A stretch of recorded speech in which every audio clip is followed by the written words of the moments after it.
and informed me he was firing Director Comey. I told the President, Mr. President, with all due respect, you are making a big mistake. The first question the administration has to answer is why now? If the administration had objections to the way Director Comey handled the Clinton investigation, they had those objections the minute the President got into office. But they didn't fire him then. Why did it happen today? Well, apparently he didn't hear your explanation a moment ago about the number 2 guy at the Department of Justice. I'd say, Chuck, baby, call Rosenstein. Ask Rosenstein, why did he pick this date to send the letter? He wasn't there until 2 weeks ago. And, I mean, think about it. The new president gets elected, does not have an attorney general, does not have a deputy attorney general, and he takes it himself, I think, I'll fire Comey. Right. You think that would have been a firestorm. Sure. Now he's done the right thing in the right way, and, of course, Schumer has to oppose it, even though Schumer last November said that Comey probably ought to be fired. What do you think he's asking for at 9:30 today? A special investigator? Oh, they'll ask for a special investigator. They'll probably ask that President Trump somehow, become a Democrat. They'll ask that they get allowed to pick the next 5 Supreme Court justices. I mean, who knows what they're going to ask for? Look, these people are currently in a cycle of pain so deep. And remember, 2 weeks ago, it is Hillary Clinton who's on television saying that Comey was one of the 2 reasons she lost the election. Now, you'd think they'd say, finally, the guy who beat our candidate got fired. It depends on the week, Mr. Speaker, though. I mean, 1 week they like him, 1 week they don't, and same with the Republicans. Look, the key thing here is very simple. If Donald Trump does it, Schumer will oppose it. So, as I said earlier, if Trump comes out this afternoon and says he is announcing that vanilla is the new national ice cream flavor, there will be a resolution in the Senate. Here's how the rest of the media is covering it. I want to get your reaction. This is an extraordinary moment in American history.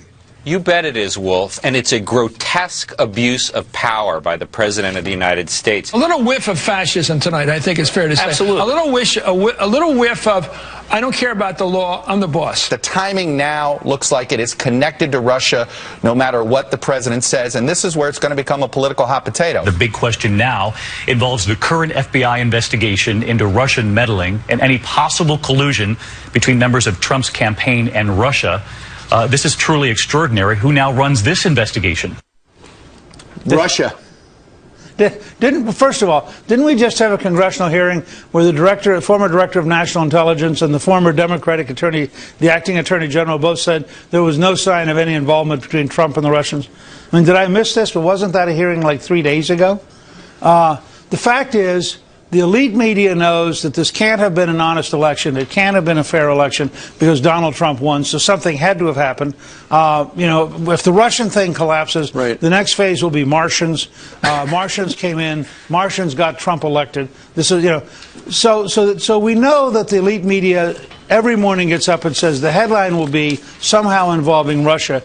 But the question I'd ask all of them, and I'd love to have them, and I hope that this will be the focus of Sean Spicer's press briefing today. Why did Rosenstein pick now? Yeah. What was his, does anybody seriously believe that a 30-year career veteran in the Justice Department showed up and said, oh, gee, I think I'll protect Trump from the Russian investigation? I think that is so inconceivable. He went through the hearings. He answered the questions. 94 senators to 6 voted to accept him as the Deputy Attorney General. And now their real fight is not with Trump. They don't want to admit this. Their real fight is with Rosenstein and why he picked this time to send the letter and whether or not he can defend his own letter. And that's the key. It does sound as if he did send the letter a week ago and they've been trying to figure out the final timing. Mr. Speaker, let me ask you about this. Given the fact that I think we are now on day 111 of the Donald Trump presidency, what does the way he fired James Comey with this, and you watch the mainstream media, as Brian just queued up that montage, everybody's hair's on fire about what happened. But what does it say about Donald Trump's management style when it comes to important items like this? Well, the great strength Trump has, he can move very, very fast. The great weakness Trump has is he sometimes moves so fast the rest of the team doesn't know what the play is. And that's just who he is and how he operates. It worked brilliantly with the Chinese president, where Trump changed the whole context of the conversation. I think may have created a genuine personal relationship that no one thought possible. On the other hand, there are times when the team has to know what play you called in order for them to go out and do their job. Gotcha. And sometimes the president moves a little faster than the team is ready for. He seems like he left a lot of his staff behind. Newt Gingrich, thanks so much for joining us this morning. Joining us now is Senator Bill Cassidy. We were going to talk, Senator, about health care, but my goodness, yesterday the headline changed. So how did you find out that James Comey was out, and do you agree with the decision? I found out because I came home last night. My staff texted me to say that Comey had been fired. Comey is an American who cares deeply about our country, but he had become the issue, almost a distraction. And I think Mr. Comey, in his heart of hearts, would agree that's not what an FBI director should be. Terrible timing. I don't know if there was ever good timing. I think the Speaker gave about as good an explanation of why this timing was the way it played out. You know, Democrats are so worried that this is because they want that President Trump wants the collusion investigation to be thrown out the window. But just because there's going to be a new director of the FBI doesn't mean that's necessarily going to happen, right? Yes. First, as the Speaker said, there's a hearing last week which dispelled that, number one. Number two, Comey is overseeing, but there are others who are actually investigating. Those who are investigating are still on the ground investigating. It's just a new person coming in to oversee. So absolutely, and if there's whatever ongoing investigations there are about anything, will continue. Would it be accurate to say, because we've heard Democrats starting last summer talking about how disappointed they were in Mr. Comey and that he should be fired, and now, of course, they're going, well, he shouldn't have been fired, and the timing thing with Russia. Is it accurate, Senator, to say that Mr. Comey had lost the trust of both Democrats and Republicans on Capitol Hill? Yes. I mean, that's regrettable because, again, I think he cares deeply about our country, and he's just in a tough situation. On the other hand, when the director himself, or maybe eventually herself, becomes the issue, then the FBI's, it becomes a distraction to the FBI. And Mr. Comey had become an issue. All right, let's talk about health care if we can. Among the people who think you should be on that committee that decides how they move forward in the Senate is Senator Susan Collins. She said, he's a doctor. Why wasn't he asked to be on that committee? Does it bother you weren't asked by Mitch McConnell? Mr. McConnell obviously chose the people he wanted to have. But I tell folks that if you want to achieve President Trump's objectives, and he made a contract with the American voter that he would provide coverage, care for those with pre-existing conditions, eliminate mandates, and lower premiums. The only way you get there is through the bill that Susan Collins and I have out there, the Cassidy-Collins plan. In a sense, that bill is in the room because the only way you achieve his contract with the voter is through that bill. Sure. You were actually on with Jimmy Kimmel. Jimmy Kimmel became part of the national dialogue regarding health care with his son being born with a heart problem, and then it became pre-existing conditions, which you detailed a moment ago. We're going to run a little snippet from his show and where you had some back and forth. Watch this. The Jimmy Kimmel test, I think, should be no family should be denied medical care, emergency or otherwise, because they can't afford it. Can that be the Jimmy Kimmel test? As simple as that? Is that oversimplifying it? Hey, man, you're on the right track. And if that's as close as we get, that works great in government. Now, we've got to be able to pay for it. And that's the challenge. That is the challenge. People want good health care that doesn't cost as much as this stuff does, right? Totally. And there's different ways to lower the cost of health care. But it's got to be adequate. If only thing shopped out there is something which is not adequate and someone gets in a car wreck, then the premiums they are paying went for nothing. So you got to lower those premiums. People paying $20, $30, even $40,000 a year in premiums or health care costs. Right. You got to lower it. But at the same time, when your baby is born, or your wife is hit with breast cancer, or your son has a drug overdose, you need those services. And that was President Trump's commitment to the voter that we supplied. Senator, will this get through the Senate pretty quickly? We had Speaker Paul Ryan on yesterday, and he said he didn't think that the Senate was going to take as long as the House did. I think the Senate will take a little bit longer than the House, if only because we have to have a score. They voted on it without a score, and we, by law, have to wait for the CBO to score it, and that'll take at least 2 to 3 weeks after we finish our product. Senator, lastly, do you think the fact that you're not on that committee, nor is Susan Collins, does that mean Mitch McConnell is not interested in your plan? Again, the only way to fulfill President Trump's contract with the American voter is either our plan or something that looks like it. I don't care if it has my name on it. All I care is that Trump fulfill his contract with the American voter. I think he's serious about it. He's passionate speaking about the forgotten man, the forgotten woman. This would show that he remembers them. Senator, thanks for remembering us. Appreciate you joining us on a wild news morning. Thank you. Thanks. Good to see you. Straight ahead, now that James Comey is out as FBI director, who does the Trump administration want to hire to replace him? We've got a live report from the White House in moments. And finally, a student protest, and you're going to love this one, all about standing up for our men and women in blue.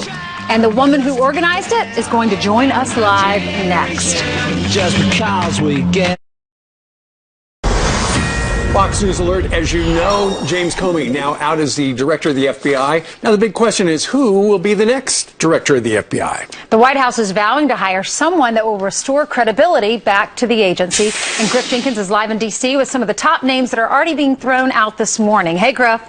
Good morning, guys. We know that from the White House there's no timeline on this replacement, but we did just see in the last hour a tweet from President Trump that whoever it is, they will restore the spirit and prestige of the FBI, do a better job than James Comey. So let's take a look at some of the names being listed out there. New York Police Commissioner Ray Kelly. Remember, he was a top cop in the wake of 9/11, has experience in dealing with numerous terror threats to New York City, and being tough on crime may be a good fit for Jeff Sessions. We'll see. There's also Governor Chris Christie's name being thrown out. He, of course, was a U.S. attorney in New Jersey and has a long history with President Trump. However, he may have a problem, and that is Bridgegate. It was investigated by the FBI and produced 2 convictions of 2 members of his staff. Other names, Representative Trey Gowdy, who led the investigation into the Benghazi hearings, a former federal prosecutor, tough on crime, and has a pretty general respect of most here in Washington, which may help him. Although, of course, they want to drain the swamp, so maybe you'll get a wild card like Milwaukee County Sheriff David Clark, who was a fierce cop with little experience, although he rose to prominence at the RNC. Another name being tossed about, John Pistol, the former TSA administrator. Remember him? Before that, he was actually the deputy director of the FBI, and he's played a pretty big role in the anti-terrorism policies of the last 2 presidents, both President Bush and Obama, and as we heard in the last hour from our colleague Ed Henry, maybe former Senator Kelly Ayotte, who was the Attorney General of New Hampshire and played a role in the Gorsuch nomination. So it's parlor games at its best right now, guys. All right. Newt Gingrich said no one political. So if that's the case, your list is debunked. We'll see, though. It's the first list. There will be many. All right, Griff, thank you. Meanwhile, a city council in Lake Forest, Minnesota, sparking outrage when they voted to end 80 years of community policing by disbanding its police department and then having the sheriff's department take over. That's right. Tensions are boiling over as 1,000 high school students are walking out of class in support of the local police department. All right, here with more, we've got Mara Bain. She's a member of the Forest Lake City Council who voted against disbanding the police, and Claire Olson, the student who organized the walkout. Good morning to both of you. Good morning. Good morning. Good morning. All right. So, Mara, let's start with you. Why'd you vote against this? Why is this a dumb idea to disband the police? Forest Lake has had a 80-year-old relationship with the police department, and this community has come out in strong support of that relationship and has said loud and clear that we value that relationship. We are a model of community policing, and we do not wish to have a low-cost model. And this morning we're mourning the potential loss of that department. Clara, as a student, what made you decide to organize this march? The decision made on Monday night didn't satisfy what all of us as students and community members wanted for our city, so we decided to protest the decision on Monday night by protesting and leaving school to hopefully that the county commissioner would listen to us. Correct. You know, Maura, this is unusual because the demonstrations we see these days sadly, it seems like they're all against the police. This one was for the police, and it was gigantic. Absolutely. It was gigantic, and it was also student-led. It's a great story of our students being in touch with what's happening with our community and supporting law enforcement. And this is truly a community that loves their relationship with the police department and does not want to see that leave. And you're right, against what is happening in a national backdrop, that's incredibly, it's a remarkable story. What are all of these police officers saying? They're out of a job now?